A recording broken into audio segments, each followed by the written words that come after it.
Welcome to the show, Isla Blair. How's it going? Hello there, Christopher. Very good, I think. Beautiful day. What's not to like?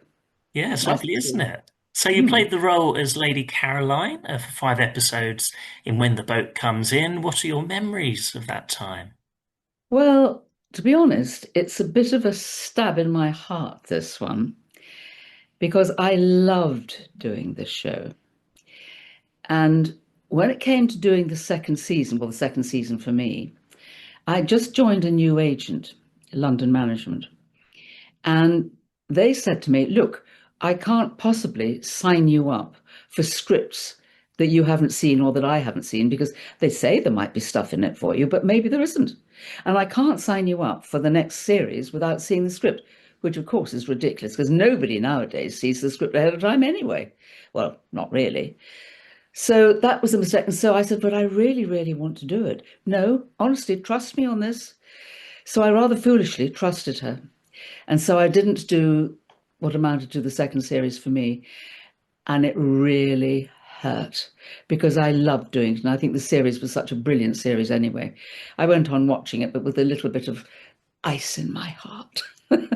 Yeah, that was one of my questions actually, because I thought you played the role very well, and then all of a sudden they had to change Oh, it for the third nice, series. nice of you to say so. Oh, it was the third series, was it? Well, that was the reason. And to be honest, it's one of those things I haven't really ever got over because most decisions you make in life, or that are made for you for one way or another, you kind of go, well, that was the thing that happened at the time. Stop it, put a stop on that, move forward. That's one I haven't really been able to move forward from because I really, as I say, I was proud of the series, wonderful directors in it, wonderful cast. Jimmy Bolam, well, of course, was amazing. I think my father was played by William Fox, if I'm right in saying that. Basil Henson was it, and the lovely Madeline Newton, who I knew later when she married Kevin Whately. Oh, okay, yeah. She married Kevin Whately.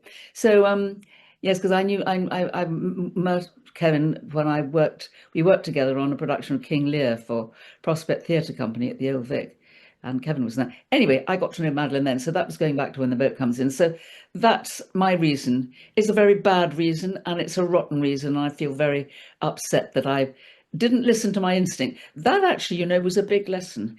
And I remember saying, my son is an actor as well. And I remember saying to him right at the beginning of his career, the most important voice to listen to is your own. Don't be persuaded by your agent, your friends, your family, your wife, your husband. Listen to your own voice. Trust yourself. I didn't on that occasion, and I live to regret it. Anyway, moving on. No, but I mean, it's good to hear the reason after all these years. I mean, we would have liked Yes, you to stay as the part, but yes, I yeah, that really, was one of my questions. But you led yeah, on to it early, but that's fine. So, in yeah. the story, of course, you and James Bolan, are involved in a land deal to blow up Mandrake Place. What was it Right. like working with Jim?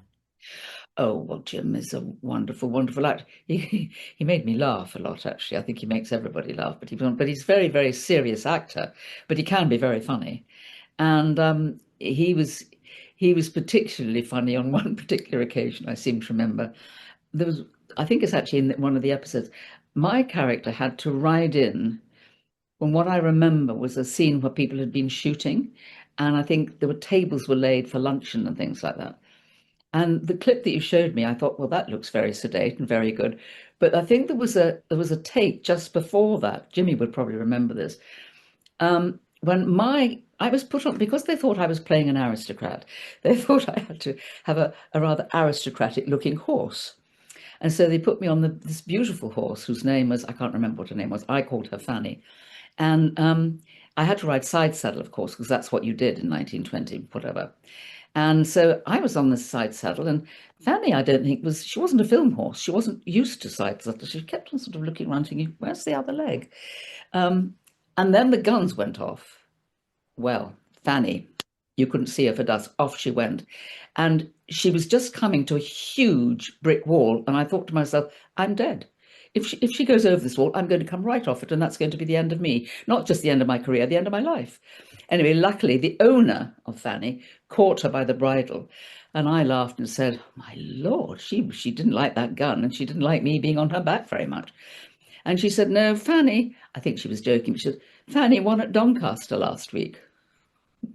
I took it seriously, of course. She was probably sending me up, but I thought, oh my word, you know, a jumper racehorse, and I'm on her. No, it wouldn't have been. I mean, equity actually did allow you to do extraordinary things in those days. That was simply wouldn't be allowed now. You know, if putting an actor on a very highly strung horse wouldn't be allowed. But she was certainly highly strung, was Fanny. And that was my story about the riding. But it was lovely actually, because I think I had a few riding scenes, and I enjoyed them very much. I You- mean, So you had a sorry, go on. near-death experience then on when Well, the boat not comes in. quite. I just think more in my imagination really than anything else. I mean, what could have happened? But no, I mean the owner was very wise to it, and she caught her. But it was very good. I mean, I think quite naturally horses, unless they're trained film horses and they're used to bangs and things like that, they well, of course, they think, what the heck's that? And off Mm. they go. But Well, they it always was say don't work with children and animals, don't they? they do indeed. I remember actually, funnily enough, my husband, who's an actor as well, he was doing an advert for, I don't know what it was, it was sherry or something, and he was playing the Duke of Wellington, and he was on this horse, all dressed up as the Duke of Wellington, and the horse was a bit sort of frisky. Julian's actually a very good rider, I might say, but the horse was a bit kind of a, and Julian said, there's something wrong. He said, I don't like the look of this horse. I looked him in the eye and I don't like the look of him. And he said to the stunt guy, do you want to get up on him? And if he's all right with you, then I'll get up on him. Well, he threw the stunt guy immediately. And Julian said, that was my instinct. See, he listened to his voice. So he didn't get up on it. They provided another horse for the Duke of Wellington. So that was that. And I think Lady Caroline was really an interesting character. It seemed like she might have got together with Jack, but in the third series, Jack goes against Roddy, who's a Yeah. relative of Yeah. Caroline. Her brother, I And seem to remember. Yes. yeah, and that's that really. Mm. Yes, I mean, I didn't stick with this series, to be honest, too much after I left it. I should have done. Lois Baxter was very good in it, but I didn't stick with it because I had this little, as I told you, this little bit of ice in my heart, which made it rather Hmm. painful to watch. But I think she was an interesting character because she could have been out and out snobby, one of those rather ghastly, entitled, you know, aristocratic women. But I think she was more than that because she very much liked Jack's wife. What's the name of the character? Dolly, Madeline Dolly. Dolly. She very much, sorry? Yes, What's Dolly. Yeah. Dolly? Yes, I thought so. She very much liked Dolly and kind of completely understood where she was coming from, saying, those women are absolute bitches, and they were horrible to her. And I don't think Lady Caroline was. She had a great sense of humour. She always had sort of metaphorically one eyebrow raised, not only at Jack and people, but at life. It was kind of like, really. And I liked her very much. I thought she was a terrific character. Also, she got to wear some jolly nice clothes, I seem to remember. There was the costume designer, there's a guy called Reg Samuel, who was great, and he sort of we had all the lovely costumes, and he said, now look, when you have this riding to do, we've got to put you in the right clothes. It's got to be kind of like a bowler hat, you've got to wear the veil and everything. And he came with me when I went for my side saddle riding classes because it would have been too ridiculous to get up and not have had been on a side saddle ever before. So I went for quite a few lessons actually, and I tried to look as confident as possible. And so it's Lady Caroline. She got to drive that wonderful yellow Rolls Royce. So it was not bad. That was incredibly difficult actually, because I think with those old cars, you had to sort of double declutch. Nowadays, when we're all used to driving automatics, you think, well, what's that? It was a very difficult maneuver with a gear stick, I seem to remember. So, but I think I did it. I think I had a lot of practice and I did it in the end. But as I say, yes, I was very sorry to leave the series. Yeah. I mean, it's an iconic show, and I think it always stands the test of time because it's very, with period dramas, they never date, do they, really? They don't. And still all the same sort of, not only the personal angles of them, but the political angles, the mores of the time. I mean, of course, they're different because, of course, I think we're much more liberal now than we were then. But there's still the same things sort of apply in a way, don't they? The sort of the honour and the being kind to people and the being horrible to people. All those things go with what we're living through now, really. So yes, no, it was a good series, and of course, it was hugely successful. How many series did it do altogether? How It did many? four series in the You end. see, I could have been in all of them, couldn't I? You could have, yeah. I interviewed Susan Jameson as well, who played the role of Jessie Seaton. She was terrific. Mm. And yeah, she said on the fourth series that they ran out of money. That's why it was a very short series. So that was Really? interesting. Gosh, that's Because a terrible. lot of the original characters weren't in it, which was a Really? shame. They made it quite short. Yes. Was Jean Hayward in it? She was very good, I seem to remember. Jean Hayward? Yeah, Yes, she yeah, she was. was. She was the mum, Bella. Right, yes, yes. No, I got to know Susan actually quite well. I think she's such a good actress, Susan. Of course, Jimmy is too, but they're both such good actors, and they're really lovely people actually too. So nice for them to be in a series together, I must say. But And it was yeah, nice they got together in real life because, of course, in the yeah, show they split up. yes, that's right. Yes, of course they did. Yes, but they're yes together in real life and very much together, I think too, which is lovely. No, it was a good series. I didn't know there'd been four series. Excellent. It would be lovely Yeah, if with they'd the got last back. series, it was very different because with Jack, Was it? he made his money, he was making his money by the end of the third series. He went to Yeah. America. It was during Prohibition, so he was going to Yes. sell alcohol, of course, because that's kind Yes. of Yes, of what course. Jack would Yes. do, doing bootlegging. And then Yeah. he came back and he lost all his money in the Wall Street crash, so he's back to the beginning. That's very interesting, isn't it? Yes. Of course, and that's you see, that's true to life. That must have happened to so many people, mustn't it?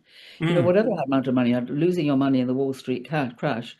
I mean, same thing could happen to us all now, really, couldn't it? he could do, Looking at yeah. the stock market as it's going. Not that I've got any stocks and shares or anything, but looking at that, you think, oh my word, could happen any moment. But no, he was a terrific character, and he was very sort of multifaceted, that character, in as much that there were very different sides to him. You wouldn't want to get on the wrong side of him, I don't think, that character Jack at all. He was very strong, but he was also quite kind and sort of simpatico, and of course had a lot of humor about him too, I thought, which was always the saving grace of any character, I think.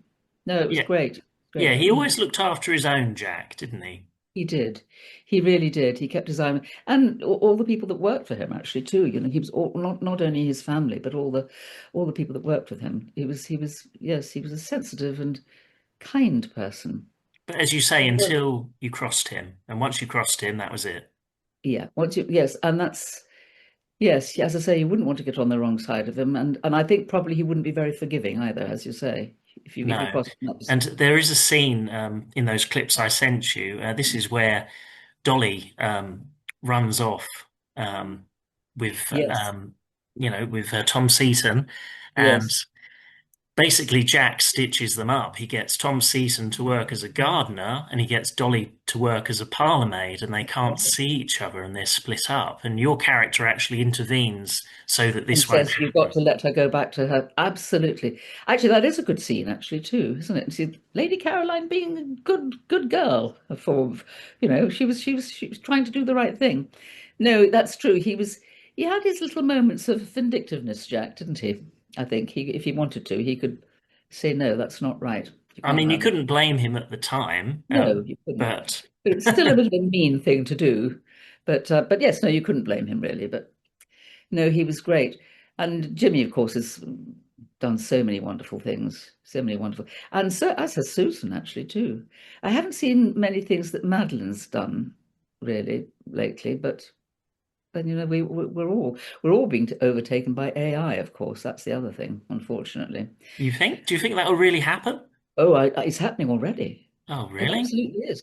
Well, I don't know about. Well, for example, um, I don't know if you're allowed to call them extras anymore, but the sort of the Oh, yeah, speaking background. in that I've got, yeah, they're losing a lot of work because they're just simply putting, you can have one character and they take your face, your frame, and your voice. Well, they don't speak actually extras, but and put you into everything. They Oh, don't need to employ extras because they can have AI extras, and also um, voiceovers. It very much applies to voiceovers.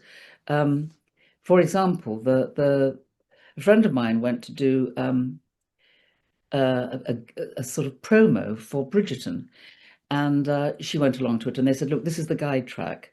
This is what we want you to sound like. But this is not. We're not using this, of course. If you could do it, this is the timing and everything that we want." And so she did, and she listened to it. She thought, "That that's Judy Dench." but it wasn't Judi Dench. Is Um, AI. it was AI. God. I know you can do that. I mean, Martin Lewis is, the money man. He's AI'd all the time. So you've got to be very sort of careful about who you, and lots of political figures are AI'd too. Somebody making a political speech and it's not them at all. And they're probably saying something that you absolutely don't agree with, but they didn't say it. That's the worrying thing. So that's it. And I think probably they will think of trying to replace actors. Um, not maybe the star actors, but the sort of supporting actors. I think they can replace them if they want to, but maybe that won't happen. I hope it won't. That's No, why you see, that would be terrible, wouldn't it, really? it would be really terrible. It would be awful, because you can't replace someone's soul in a way, and I think that someone's soul very often shines out of their eyes when they're acting. That's why so many wonderful actors, you see what they're thinking, what they're feeling through their eyes. How would a robot be able to do that? That's all, or an avatar, really. I don't know, but I think maybe in a lot of video games they use AI for voices and things like that. I think they Oh do. yeah, I mean, yeah, for that I get it, but for films and TV, I think, as you Yeah. say, you have to have real actors, and you can't. I think so. As I said, that's one of the reasons I really love doing theatre more than anything else, really, because you can't AI somebody on the stage. I do. That's that's my favorite medium, really. I think that's, to be honest, that's the reason I wanted to become an actress, was to do theatre, I suppose. But it's Great. getting more. We're going to speak about the rest of your career. You starred alongside Christopher Lee in the Hammer horror film Taste of Blood of Dracula. What are your memories of this film? Oh my goodness. Well, that was it was quite a lot of fun to do, but it was literally a few weeks after I'd had my son Jamie, and I thought it'll be absolutely fine. I can go back to work, and I was actually fine. But emotionally, of course, I was still completely tied to Jamie. I didn't want to leave him behind at all. And in those days, people weren't expected to bring their babies to work. So that was in there. So that was a bit difficult for me. It was good. I got to know Linda Hayden very well, and she's a lovely actress, and we became great friends. But Christopher Lee was very serious. I mean, he was quite right to be, really. I mean, we tended to giggle a bit on set, which was very naughty of us, I suppose. But I mean, for example, I had these great big fangs that I had in, so I had to say to Martin Jarvis at one point, "Kiss me, kiss me," and Martin and I just fell apart, really. And Christopher said, quite rightly, he said, "Look, if you don't take this seriously, the audience won't either. So just pull yourselves together." So we were heavily told off, and we did pull ourselves together and got on with it. Actually, I had to do quite a lot of riding side saddle in that as well. And then I remember there was one bit when my character was dead, and I had to be thrown into a lake, and it was the end of November, and it was really, really, really cold, and there was practically ice in the water in this lake. And it wasn't very pleasant to do, but nevertheless you do. And they made me do the usual thing, of sucking on ice cubes, so that there was no, because I was dead, there was no breath coming out of my mouth. But what they hadn't bargained for was that actually, of course, my body was still alive. So there was steam coming off my body. I don't quite know what they did about that, but it was quite strange. But it was interesting. It was a very nice cast in that too, actually. Hmm. And you also had a role in Indiana Jones and the Last Crusades. What are your memories of filming that? Well, blink and you'll miss me in that.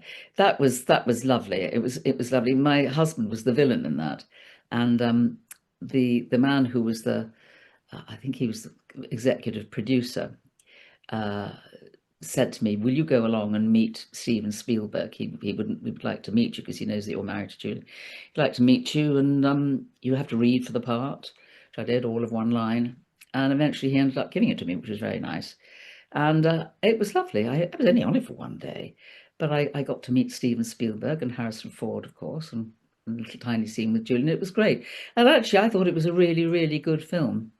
I don't know if you've seen it, have you? But it was a very good film. And there was a sort of, Julian's character in the end had to, because he chose the wrong goblet to drink the eternal life thing, Is this potion the of Sean eternal. Connery one? Yes, Yes, I have seen it. Yeah, it's absolutely. probably one of the best ones, I would say. I think so. I agree with you. I think it's one of the best ones because there's a lot of humour in it too. Julian's character had to drink the wrong potion, and and he sort of hadn't that sort of age, sort of almost over. I mean, immediately, hair growing out of, and he became very, very old, about sort of 110. And they had to use prosthetics for that, of course. So he'd be in makeup for quite many hours doing this thing. But to begin with, they did a sort of death mask thing on him. So they made a model and they worked around that about how they were going to do it. And at the end of the film, the makeup guy and the prop guy said to Julian, "Look, do you want this? Do you want this death mask thing? The model of this death mask?" And Julian said, "Oh, okay, if you're going to chuck it out, yeah, lovely, thank you."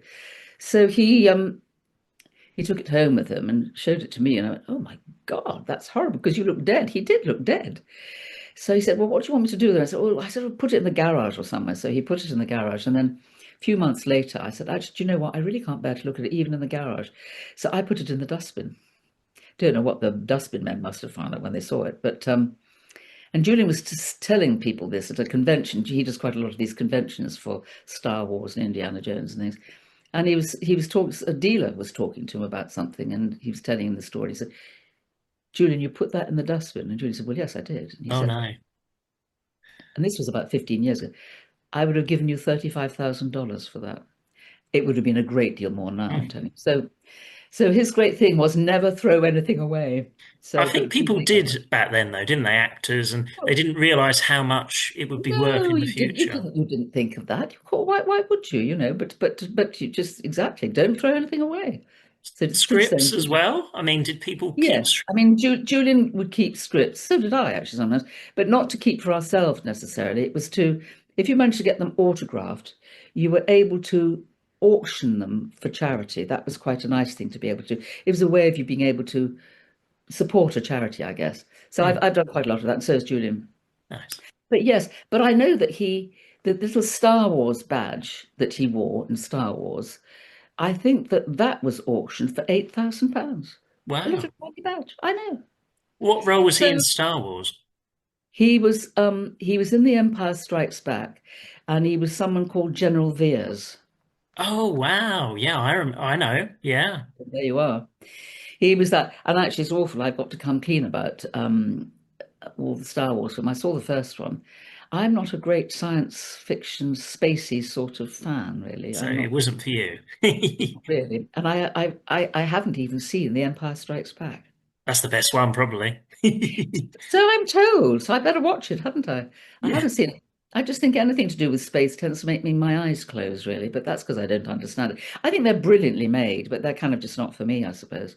But I yeah. think, as I you think say, that genre is you either like it or you don't, to be honest. exactly. I think that's right. Yeah. Mm. And you was also in Johnny English. This is a more recent Oh film. God, that was hilarious. Yes, I was. I was, but I mean, a bit blink and you'll miss me in that as well. But it was great fun. We shot the little scene that I was in with Rupert Van Sittert and Emma Van Sittert. It was on this boat in Hong Kong Harbour, which was great. It was lovely to do. But the poor director, um, what was he called? He was called Nathan Parker. The shame on me, I can't remember his name. I will in a minute. He was Nathaniel Parker's brother. So what was he, anyways? I can't remember. Anyway, he got unbelievably seasick, poor man. So, and it was the boat was sort of rocking like this, but a kind of gentle rock. But I'm told if you suffer from seasickness, that's one of the worst sort of rocking that you can have to induce seasickness. The poor man, he wasn't very well at all on that. But that was lovely. I watched it the other day, actually, having never seen it before, and it's very funny. Rowan is brilliant in Oh it. yeah, I think those films are Absolutely. great as well. Great slapstick humor. Oh, he's wonderful. And I've recently also just rediscovered The Thin Blue Line on television. God, that's wonderful too. It's terribly funny with Rowan Atkinson and David Haig and all sorts of wonderful James Dreyfus, all sorts of fantastic actors. It was yes, yes. He's a wonderful actor. My husband did Oliver with him actually. He played, oh, what's the name of the character that has all the boys? I mean, Fagin. Fagin, thank Yeah, you. yeah. Rowan Atkinson did play Fagin, didn't he? And He I actually did. saw him in his last performance on the West Did End you? as Did you? Fagin. Yeah, he Yeah, well, was great. Julian just played Mr. Brownlow in that, and yes, Rowan was wonderful as Fagin. I think it was the first thing that I took my granddaughter to see. She was probably far too young, but she was only 3, just over 3, and she sat on one of those raised cushions that you can get in the theatres. And I thought she was going to be wriggling about and getting up and walking, but not a bit of it. She was absolutely transfixed. She didn't move a muscle. It was fantastic. So luckily, she's not going to be an actress. She's very clever, and she's currently at Bristol University, but she doesn't want to follow me or her father into the theatre. Thank the Lord. I'm always worried about people who want to go into the theatre now because it's such a changed, or the industry. It's such a changed profession from the one that I joined. It was sort of, it's not quite the same anymore, in my opinion. I mean, I'm sounding like a very old diddy, which of course I am, but the one thing that I think a lot of actors moan about is self-tapes. We've all got to do these wretched self-tapes. Instead of going in to meet somebody in a room where you can get a bit of an understanding about what the person wants from the scene, because there are always 100 different ways to play a scene. You don't know what they want the character to be, but you don't get a chance to do that. They don't get an essence of who you are. You don't get a chance to talk to them. And you know perfectly well when you've done the self-tape that there will the director be in a field on location somewhere with his phone going, no, no, flicking through 125 people that have put their self tapes in. So I'm not in favor. I'm not a fan of that really. That's changed. A lot of things have changed, but times do change, and you have to go with them. Otherwise, come out of it really. So Yeah, I mean, with that, it must be hard to make an impression as well, because if you very meet hard. somebody, your character comes through, your charisma, or You're whatever you're exactly like. right, Chris. That's the point. I mean, you can they can either take to you, and you've either got a charisma for them or you haven't, or perfectly. I mean, very often people say that you win or you lose a job the first 3 minutes you walk into a room, but if you don't walk into a room, how can you? And you're usually sort of sitting in your room somewhere at home, where you put a light on, try and get a light that's reasonably good, and with your old phone and maybe your husband or your wife reading in for you. How can it be the same? It's not. So you don't really get given half a chance these days, I don't think. But still, there we are. That's the way it is. You just have to bite the bullet and get on with it, and stop complaining like me, and just do it. Really. And tell us the story about your scene with Paul McCartney from A Hard Day's Night. Tell us Oh that my story. goodness, that's another sadness, really. But yes, I was yes, I filmed for 2 days with Paul. Um and we filmed it was supposed to be a little rehearsal room quite near Shepherd's Bush station. It was in that bank of shops, if you go around Shepherd's Bush Green there, and it was there. And I was told beforehand by everybody, don't tell anybody where you're filming because it will be a nightmare if anybody finds out, either the press or whoever. So of course, I didn't, and I got the tube in to film that day. Met Paul. It was just Paul and me in the scene, actually. At the scene, I don't know if you know what the scene was about. Why would you? Because it was cut. It was a scene where Paul comes into the room. I'm being an actress and I'm rehearsing a play or a film, and he sort of says, "I think you're getting that all wrong. Let's do it together, and I'll show you how I think it would be better." So he does, and we do, and it was quite a nice scene actually. It was also quite sort of flirty, not a love scene by any means, but it was a sort of nice flirty scene.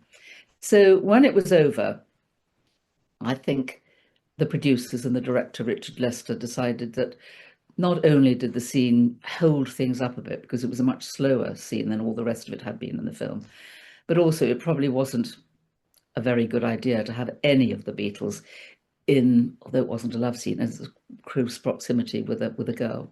That was their Mm. feeling. That's what they told me.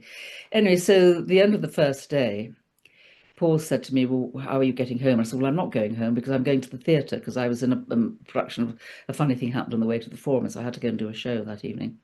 He said, "Well, I'll give you a lift. I'll give you a lift at least a halfway to get the tube in." And I said, "Okay, that would be lovely, thank you."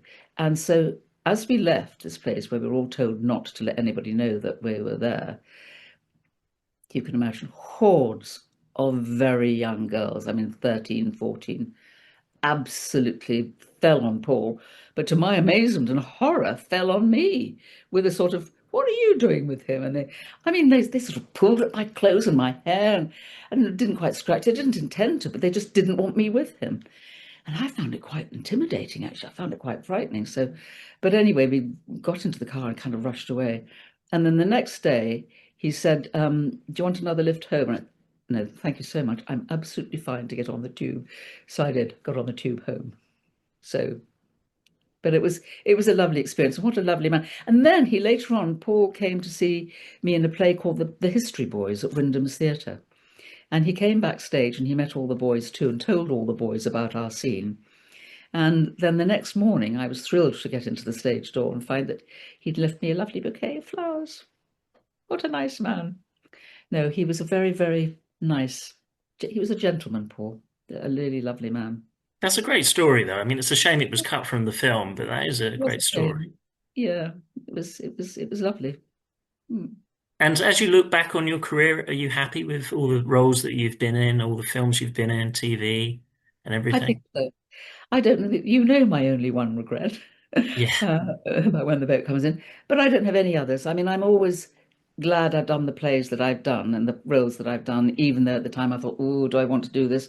And I suppose my default position is sometimes be a bit scary and don't do that, no, don't. But actually, when I've done them, I'm always very glad that I have done them. So many things that I'm glad that I've done. And you've Um, done a lot in the theatre as well, haven't you? Yes, I really have done a lot in the theatre.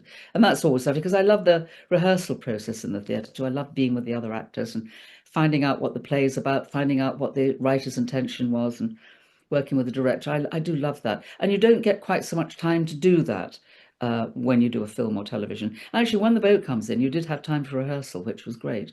We went off to a rehearsal room in Acton and we rehearsed it there, which was wonderful. They just don't do that anymore. But no, it was theatre was lovely, but it's all lovely. I mean, I'm very glad that I feel very grateful that I've had the chance to play the parts that I've played in the wonderful films, tellies, and theatre plays that I've done. It's a career that I feel rather blessed to have had, actually. So there we are. Well, it's been lovely to speak to you, and you'll always be Lady Caroline to us. So. Thank you, Chris. It's very nice to talk to you too. And let's hope they bring When the Boat Comes In back. I mean, maybe not the series back, but put it on television again, because I think a lot of people would really enjoy it. Anyway, lovely to talk to you too, and thank you for the chance to talk to you.